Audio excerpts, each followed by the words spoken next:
Bonsoir à tous. Ce soir, on va parler de l'importance de la parole. L'importance de la parole envers un autre et l'importance de parler de l'autre. En général, on parle plutôt de l'importance de ne pas parler. Comment c'est important de ne pas faire du lashon hara, de ne pas faire de la méditance. Mais ce qui est étonnant, c'est que la Torah, la paracha de cette semaine, s'appelle la paracha d'Emor. Emor qui veut dire parle. De qu'est-ce que quel est l'enseignement de cette paracha. Emor parle. La paracha ne s'appelle pas Emor el Kohanim. La paracha ne s'appelle pas parle au Kohanim. Mais la paracha s'appelle Emor, parle. C'est-à-dire que la Torah nous ordonne, nous demande de oui parler. La question qui se pose, c'est de quoi on est en train de parler ici? Sur quoi la Torah nous ordonne de parler, nous demande de parler? Si c'est simplement sur les paroles de Torah, alors c'est déjà écrit dans le Kriyat Shema, mais dibarta ba, mais tu en parleras. Si c'est en général sur de manière plus générale sur l'étude de la Torah, c'est écrit au contraire qu'il ne faut pas parler beaucoup. Comme c'est marqué dans le Pirkei Avot que Shmuel HaKatan il dit Novatsati tov lagouf mishtika. J'ai trouvé pas mieux pour le corps que de se taire. Il ne faut pas beaucoup parler. Alors c'est sûr que les paroles de Torah, il faut en dire tout le temps, tout le temps, tout le temps. Mais lorsqu'il s'agit d'un sujet, alors il faut le dire d'une manière très concise. Comme la Torah elle-même, lorsqu'elle parle, alors à chaque fois, elle utilise le moins de mots possible. Donc, quand on dit « Emor parle », cela ne peut pas être lié avec l'étude de la Torah. Seulement, pour comprendre de quoi on est en train de parler ici, alors, il y a un midrash, que ce midrash nous dit « Amarot teorot, imrod Hashem amarot teorot ». Les paroles d'Hashem sont des paroles pures, des paroles saintes. Qu'est-ce que ça veut dire? Le midrash continue et dit que lorsqu'un homme y parle, alors des fois il va passer à l'action, des fois il va pas passer à l'action. Mais par contre, ce que Akadosh Baruch Hu il dit, il fait. C'est-à-dire que un juif, puisqu'il ressemble à Akadosh Baruch Hu, alors c'est sûr que lui aussi doit faire ce qu'il est en train de dire. De quelle parole le Midrash nous parle ici? Dans la suite de ce Midrash, le Midrash nous dit, on a trouvé qu'à l'époque de David HaMelech, il y avait les enfants, avant qu'ils commencent à parler, avant qu'ils aient de la compréhension, et bien déjà, ils connaissaient les halachot, ils connaissaient les lois de la pureté et de l'impureté. Et David, il priait sur eux et il demandait à Hachem de les garder. Malgré tout, le Midrash nous dit que après toute cette grande chose, lorsque le peuple juif sortait en guerre, eh ben, il y avait malheureusement des morts aussi dans le camp de David. Et le Midrash continue et explique pourquoi est-ce qu'il y avait des morts dans le camp de David. Le Midrash nous dit parce qu'il y avait des gens qui parlaient mal, des gens qui faisaient de la médisance. Et ça, c'est la raison pour laquelle il y avait des morts dans le camp de David. Le Midrash termine et il nous dit que la médisance, elle tue 3 personnes. Celui qui l'a dit, celui qui la reçoit et celui sur qui on le dit. C'est-à-dire, on va prendre Réhouven qui parle à Shimon de Lévi. Réhouven qui a parlé à Shimon, les deux ils sont touchés, et Lévi, ce troisième-là, est aussi touché. Et ça, c'est quand même étonnant. Comment ça se fait que Lévi va être touché? Mais on va revenir sur cette question un peu plus tard. Le Maïmonide nous parle du Talmid Chacham. Et il nous dit que le Talmid Chacham, dans Ilchot Deot, quand on est en train de parler des lois, comme ça, les lois des Deot, c'est-à-dire des personnes, et donc du comportement humain, et le Rambam, le Maïmonide, là-bas, il dit la chose suivante. Il dit que le Talmid Chacham, c'est-à-dire le sage, et ben parmi ses qualités, on peut compter celle que Mesaper Bishvach Chavero Velo Bignuto Klal. Il parle des éloges de son ami et il ne parle pas du tout du gnut, c'est-à-dire du mauvais côté de son ami. Toujours il parle du bien de son ami et pas du mal de son ami. Le Maïmonide continue et il dit que chaque personne a l'obligation d'aimer chaque juif, comme c'est marqué, Ve'afta l'ereacha kamocha, tu aimeras ton prochain comme toi-même. C'est pour cela que lorsqu'on va parler d'un autre juif, alors il faut parler de son shevar, c'est-à-dire de son éloge. A priori, c'est quoi la différence entre le Talmid Chacham et tous les autres juifs, entre l'érudit et tous les autres juifs? L'érudit, on a dit qu'il parle du bien de son ami et pas du mal. Et lorsqu'on parle de tous les juifs, alors le Maïmonide nous dit qu'on a tous le devoir de parler du bien de son ami.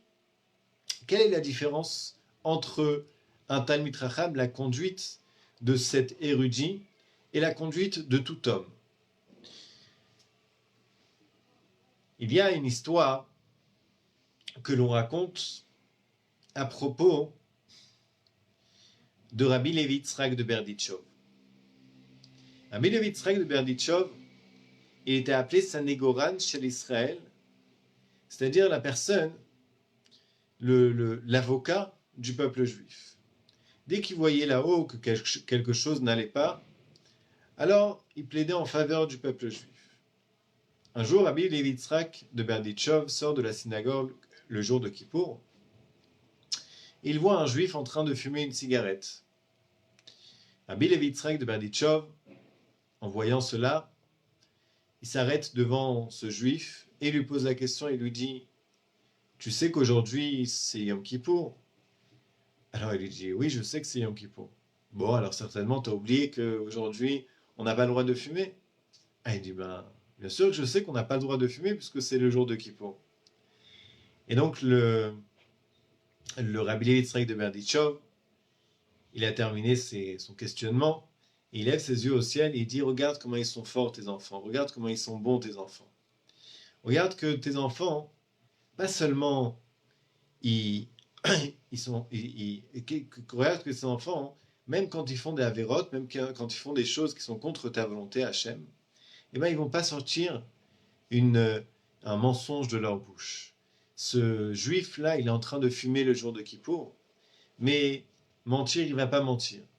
Et donc ça, c'est la manière dont Rabbi Levi Yitzhak de Berditchov avait le regard que Rabbi Levi Yitzhak de Berditchov avait sur un autre juif. C'est-à-dire que lorsqu'il a vu un autre juif, alors les Saper Bishifro parlaient de son éloge. C'est un peu ce que Rabbi Levi Yitzhak de Berditchov a fait. Il a vu que ce juif avait des défauts. Il a vu que ce juif, il est en train de fumer le jour de Kippour, une chose qui est très grave. Mais malgré tout, il a trouvé le bon point chez ce juif. Mais il faut comprendre de manière un peu plus profonde, qu'est-ce que ça veut dire que Mesaper Bishvach Chavero Velo Bignuto Klal? Ça veut dire quoi? Que le Talmid Chacham, l'érudit, il raconte l'éloge de son ami et il ne voit pas du tout, il ne parle pas du tout de son gnut, c'est-à-dire de son mauvais côté. Lorsque on est en train de voir qu'un juif est en train de mal se comporter, alors il y a deux écoles. Il y a celle de tout le peuple juif et il y a celle du Talmid Chacham. Un juif normal, lorsqu'il va voir une personne mal se comporter, transgressé Shabbat ou une autre chose, alors c'est sûr qu'il va venir, il va le réprimander. Quand, bien sûr, lorsqu'on est en train de réprimander quelqu'un, alors la chose à faire et la chose à ne pas faire, c'est que on n'a pas le droit de réprimander quelqu'un si on est sûr ou si on a un doute, est-ce que cette personne va nous écouter ou pas? Ça, c'est une chose qui est très importante à savoir. Si c'est pas mon ami, alors à ce moment-là, je n'ai pas le droit de lui faire aucun reproche. Si je vais aller lui faire un reproche, ça ne va pas venir en réalité de mon bon côté. Ça ne va pas venir parce que je l'aime, parce que je l'adore. Il y a des fois où une personne, on ne la connaît pas. Lorsqu'il s'agit de lui dire Mazal Tov ou lorsqu'il s'agit de n'importe quelle autre chose, alors on ne le connaît pas. Mais quand on le voit faire une mauvaise chose, alors tout d'un coup, on a une grande canaout, on est très jaloux pour Akadosh Baruch Hu, bien sûr, pour le bon Dieu. Et on va et on lui fait des reproches. Ça, c'est pas de ça qu'on est en train de parler. C'est évident qu'on n'a pas le droit de parler, de juger une autre personne si on ne la connaît pas et si ça ne vient pas réellement d'un sentiment bon. C'est-à-dire que tant que ça ne vient pas d'un bon sentiment, j'ai pas le droit de le faire. Donc c'est pas de ça qu'on est en train de parler. On est en train de parler que j'ai un ami, que cet ami on se dit tout, et que j'ai la possibilité, j'ai la capacité, c'est en mon pouvoir, de l'arrêter. Je le vois transgresser Shabbat, si je vais lui parler, alors c'est sûr que je vais réussir à le convaincre. Donc qu'est-ce que un juif lambda, un juif en général, il va faire? Ben, il va aller, il va lui parler. Il va lui dire, écoute, c'est pas bien, c'est Shabbat aujourd'hui. C'est pas une chose à faire. Donc ça, c'est la conduite normale. La conduite normale, la conduite en général, quand on parle, quand on dit qu'il faut bien penser d'un autre juif, alors on essaye de trouver des issues de sortie pour lui. Ça, c'est comme les choses telles qu'on les voit. On voit un juif mal se comporter, on voit un juif voler, on voit un juif piller, on voit un juif, je ne sais pas, faire des choses qui sont gravissimes. Alors la conduite, si on veut bien le juger, c'est tout simplement de penser de trouver une issue de secours. On va dire, bon, il vole parce qu'il a faim, il vole parce qu'il a besoin d'argent, parce qu'il a mal été éduqué. Tout ça, c'est comme ça la meilleure des manières de voir en général.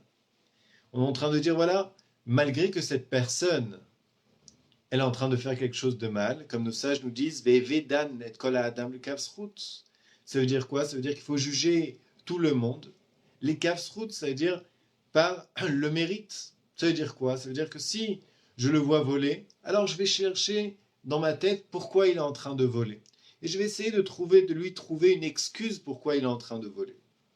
Ça, c'est comme le monde, il est en train de recevoir.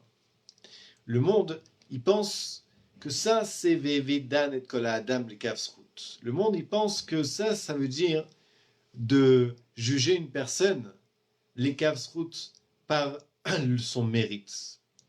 Mais le Talmid Chacham, l'érudit, c'est complètement différent. L'érudit,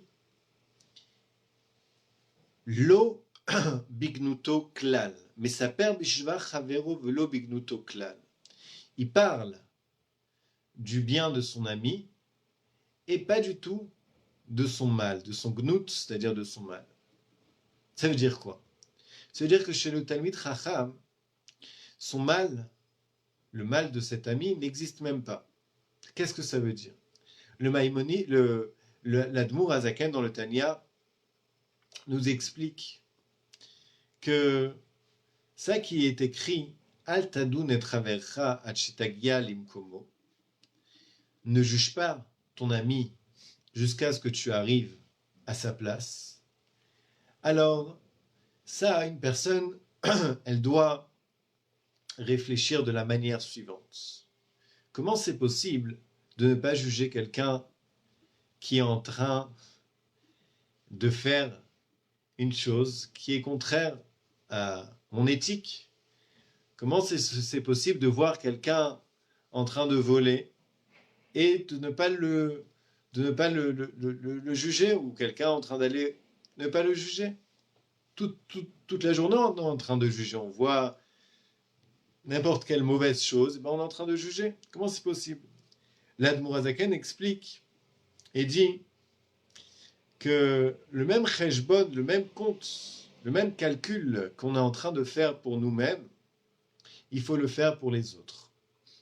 En effet, le rabbi précédent, lorsqu'il était petit, alors il a demandé à son père, il lui a dit, je ne comprends pas, pourquoi Akadosh Baruch Hu nous a créé 2 yeux? Alors son père lui dit, est-ce que tu connais la différence entre le shin et le sin? Alors il lui dit oui, le shin, le point il est à droite, et le sin, le point il est à gauche. Son père lui dit, c'est exactement la même chose. Le bon Dieu nous a créé 2 yeux, parce que avec celui de droite, il faut regarder les autres, et avec celui de gauche, il faut se regarder à soi-même. Le Admour HaZaken explique dans le Tanya. Nous, on a tendance en général à se regarder toujours avec l'œil de droit. C'est-à-dire qu'on a tendance en général à se trouver toutes les excuses du monde pour lesquelles nous avons bien fait. Même si c'est la chose la plus terrible qu'on a pu faire de notre vie, alors on va trouver toutes les excuses, on va chercher, on va trouver, on va dire oui, mais j'étais pas dans une phase qui était bien, j'étais dans une phase où j'étais dans le confinement, alors j'avais pas le choix, etc., etc. Il y a beaucoup d'excuses pour justifier ce que l'on a fait. Le Admour HaZaken dit, ce calcul-là, fais-le avec un autre. Ce calcul-là, lorsque tu vas voir un autre juif qui est en train de faire une mauvaise chose, alors ce qu'il faut faire, c'est que tu fais exactement le même calcul. Voilà, il a grandi dans un mauvais entourage. Voilà, quand il travaille dans un endroit qui est mauvais. Plein de choses, plein d'excuses comme ça pour pouvoir trouver à ce juif kavzrout, c'est-à-dire le bien. Donc ça, c'est al tadun et travercha tagia limkomo. Ne juge pas à ton prochain jusqu'à ce que tu arrives à sa place. Et à sa place, toi, tu ne seras jamais. Pourquoi tu ne seras jamais à sa place? Parce que vous n'avez pas le même yetzer hara, parce que vous n'avez pas le même mauvais penchant, parce que vous n'êtes pas dans le même endroit, vous ne travaillez pas dans le même endroit. C'est-à-dire à chaque détail, tu vas toujours trouver, tu vas toujours chercher qu'en réalité, je ne peux pas être à sa place, je ne pourrai jamais être à sa place. Le Admour HaZaken continue et dit que une fois que tu as fait ce calcul, alors il faut comprendre quelque chose. Si cette personne, elle est tellement à découvert par rapport à toutes ces tentations, alors il faut savoir qu'il a les forces nécessaires pour surmonter tout cela. C'est-à-dire que si moi, je fais quelque chose de mal, alors je peux pas me justifier. D'accord? Me justifier, ça serait simplement ne pas avancer. Il faut se remettre en question.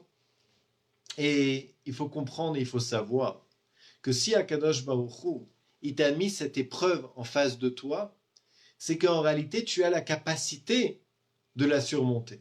Donc si cette personne, elle est dans une phase où il a de grandes épreuves, alors il faut toujours regarder avec l'œil droit, il faut toujours déjà savoir justifier et de plus comprendre que cette personne qui est en face de toi et qui a ces grands nisyonotes, c'est-à-dire ces grandes épreuves, et bien cette personne en réalité, elle a une force qui est très élevée, elle a une force qui est beaucoup plus forte, elle a une capacité qui est beaucoup plus forte que la tienne.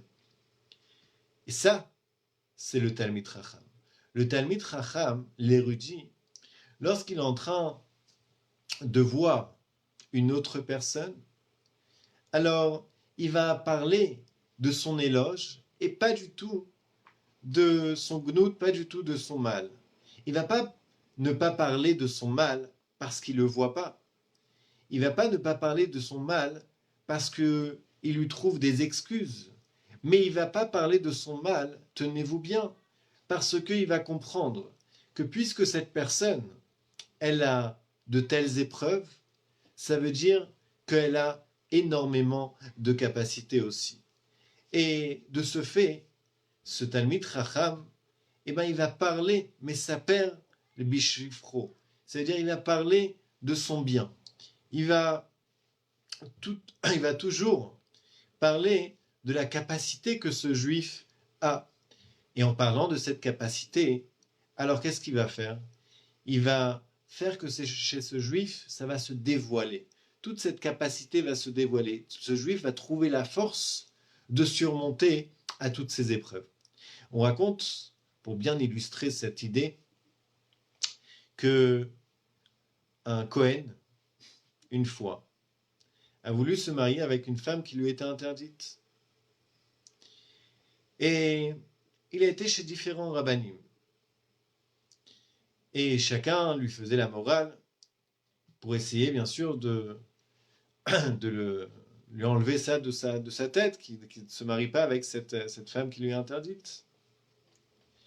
Et donc il va comme ça chez plein de rabbanim, mais lui il reste avec son idée et il veut se marier avec cette fille. On le pousse à aller chez le rabbi de Lubavitch et il dit bon, encore un rav, si vous voulez, je vais aller. Il va chez le rabbi, il rentre et lorsqu'il sort de chez le rabbi, il dit c'est bon, j'ai compris. Qu'est-ce qui s'est passé? Alors on lui pose la question. Qu'est-ce qui s'est passé chez le rabbi de plus que chez les autres rabbanim? Ce Cohen répond et dit, lorsque j'ai été voir d'autres rabbanim, chacun d'entre eux me montrait le mal que je vais faire lorsque je vais me marier avec cette femme, le mal que je vais faire à mes enfants, le mal que je vais faire au bon Dieu. Ça, c'était leur vision. Regarde à combien tu vas te traîner dans la boue. Regarde à combien ça va être mauvais pour toi, pour ta santé, pour ta famille, etc. Et donc, qu'est-ce qui s'est passé chez le rabbi? Lorsque je suis rentré chez le rabbi m'a dit « Tu es Cohen, n'est-ce pas ?» Je lui ai dit « Oui ». Le rabbi lui dit « Et puisque tu es Cohen, tu sais que tu as de grandes capacités. » Ah bon, d'accord, c'est quoi mes grandes capacités? Alors le rabbi lui dit « Un Cohen, il a cette capacité de bénir même le plus grand rave d'Israël. Un Cohen, il a des capacités qui sont énormes. Par sa bénédiction, c'est une bénédiction qui descend directement de là-haut.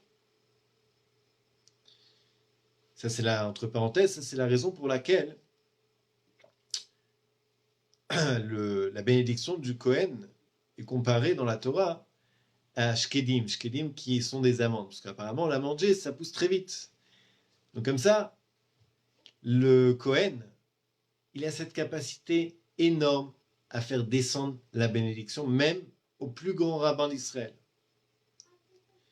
Et donc le rabbi lui dit, par ça que tu vas te marier, alors à ce moment-là, tu vas perdre un petit peu de ça.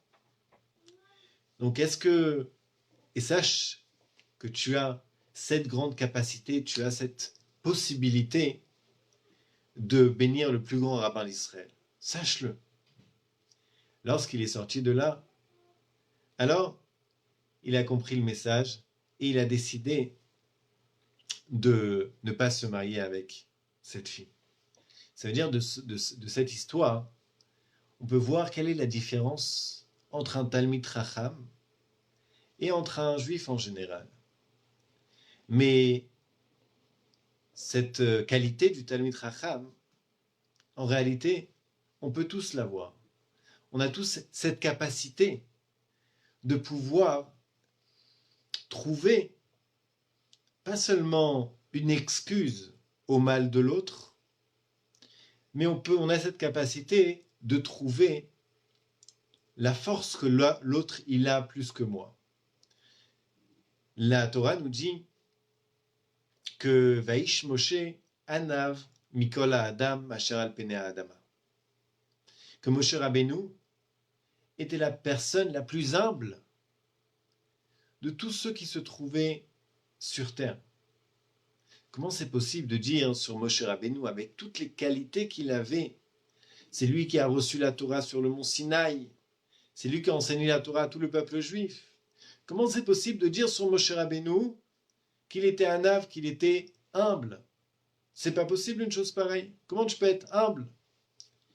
Seulement, Moshe Rabbeinu, lorsqu'il voyait un autre juif, alors, il voyait ses défauts. Mais une chose qui se disait, ce juif, il a ses défauts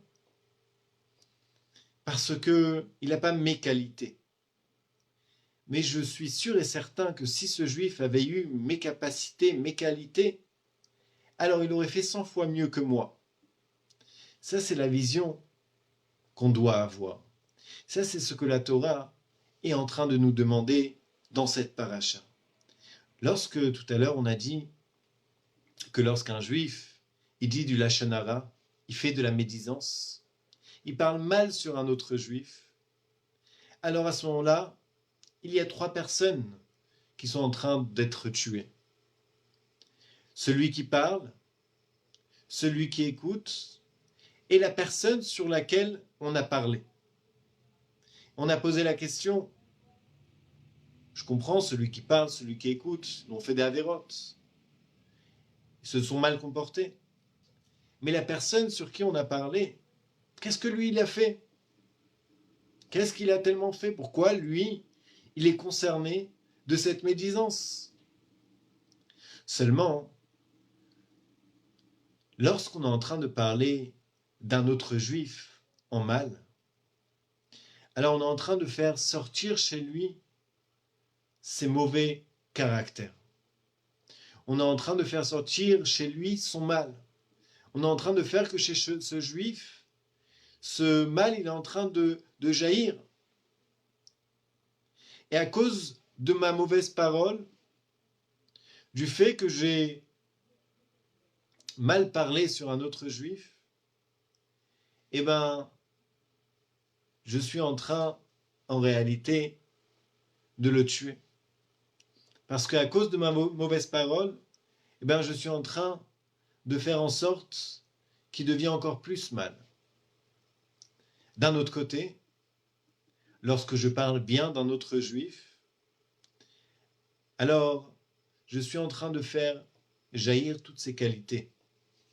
Et ça, c'est ce que la Torah est en train de nous demander dans cette paracha. Emor ve'amarta. Emor el hakohanim bnei Aaron. Il faut que tu parles, comme on a dit, la paracha ne s'appelle pas Emor el hakohanim, mais elle s'appelle Emor. Pourquoi la paracha s'appelle Emor et pas Emor el hakohanim? Parce que la paracha nous demande de parler. Rashi nous explique. Emor, les hazir gdolim alaktanim. Pour que les grands doivent mettre en garde sur les petits. Les hazir, en hébreu, ça veut dire mettre en garde, mais ça veut dire aussi zoher, zoher qui veut dire éclairer. Lorsqu'on est en train de bien parler sur un autre juif, comme on a dit, alors toi qui es grand, tu vas être zoher, tu vas éclairer cet autre juif. Par ta bonne parole, lorsque tu vas trouver ses qualités, lorsque tu vas lui montrer qu'il a la force de surmonter telle et telle chose, lorsque tu vas penser que bien d'un autre juif, alors à ce moment-là, tu es en train de faire que ce juif va briller. Les hazir, tu es en train de le faire briller. Et ça, c'est ce que la Torah est en train de nous demander. De la même manière qu'on doit ne pas dire du lachon hara, il faut faire attention à la médisance, mais de la même manière et à plus forte raison qu'on doit dire le shevach et pas le gnout. On doit dire le bien d'un autre et pas le mauvais de l'autre. On doit arriver à un tel niveau, en réalité, que le mal, on ne le voit pas chez l'autre. On est en train de voir que ses qualités. Donc ça, c'est la force de la parole. On a en réalité, il y a une histoire qui est racontée dans la Gemara, l'histoire qui est très connue. Il y avait un homme ça a commencé par un roi, pardon, il y avait un roi qui avait besoin du lait de lionne. Et donc ce roi a fait un appel dans tout son pays que celui qui va me ramener du lait de lionne, il va être bien récompensé. Très bien. Un homme vient chez ce roi et lui dit « Moi, je peux. » Très bien. Toi, tu peux. Vas-y. Il dit « J'ai besoin simplement de 7 moutons. » Ok. Le roi lui donne 7 moutons et il va et il envoie un premier mouton en direction de la lionne. La lionne est le déchiquette et comme ça, il avance de 100 mètres. Il envoie un deuxième mouton le deuxième jour, troisième jour, quatrième jour. Tous les jours, il envoie un mouton et à chaque fois, il se rapproche et se rapproche pour que la lionne voit qui était son bienfaiteur. Au bout du 7e jour, il réussit sa mission, il arrive à traire du lait de cette lionne. Il prend son lait, tout fier, il y a de quoi, et il rentre au palais du roi. Enfin, il va vers le palais du roi. Sur le chemin, il s'endort. Et il est en train de rêver. Et dans son rêve, il entend tous ses membres du corps qui sont en train de se bagarrer. Un membre est en train de dire « C'est grâce à moi que vous avez eu la capacité. Donc c'est moi la reine. » Un autre membre dit la même chose. Comme ça, tous ces membres, chacun voulait être proclamé reine du corps parce que chaque membre était une partie de cette réussite. Mais la langue a fait taire tout le monde. Elle leur a dit, c'est moi, en réalité, la reine du corps. Tous les membres du corps se sont mis à rire. Et lui ont dit quoi? Toi, la langue, c'est toi qui es la reine du corps, c'est grâce à toi qu'on a réussi? Elle dit oui. Bon, s'il est tellement sûr de toi, allez, vas-y, prouve-le. Bon, rêve très étrange. Il se réveille, continue son chemin, il arrive au palais du roi. Il arrive avec son seau rempli de lait, et il pose, et il dit au roi, voici du lait de chienne. Et là, il se reprend, et avant qu'il puisse se reprendre, les soldats l'attrapent, le roi lui dit, quel affront, jetez-le en prison le temps qu'on le tue. Et il ne comprend pas ce qui s'est passé. Qu'est-ce qui s'est passé? La langue, elle a parlé. En prison, il s'endort. Et il entend que tous ses membres sont en train de lui dire, non, ils disent à la langue, pardon, tous les membres du corps, ils disent à la langue de nouveau, sors-nous de cette situation, ok, c'est toi la reine, sors-nous de cette situation. Et la langue leur dit, ah, maintenant vous me proclamez reine, vous inquiétez pas, tout va bien se passer. Et là, il se réveille, et sa langue, comme si qu'elle parlait toute seule, elle appelle le garde arrive, Et il dit en réalité, moi je viens d'un endroit où on appelle les lionnes, pardon, on les appelle kalba. Kalba, chez nous, ça veut une lionne. En réalité, quand j'ai dit au roi que c'était du lait de kalba, c'était pas pour dire que c'était du lait de chienne, mais c'était pour dire que c'est du lait de lionne. Cette histoire, on apprend l'importance de la parole. Lorsqu'on est en train de parler, alors toujours parler en bien, ça va sauver nous-mêmes et toute l'humanité, Bezrat Hashem. Qu'Akadosh Baruch Hu fasse que par tous nos mérites, par tous nos accomplissements, le Torah et Mitzvot, on va pouvoir accueillir le Mashiach Tzidkenu, même avant la fin du déconfinement, c'est-à-dire avant demain soir. Une bonne soirée à tous et à demain, Bezrat Hashem.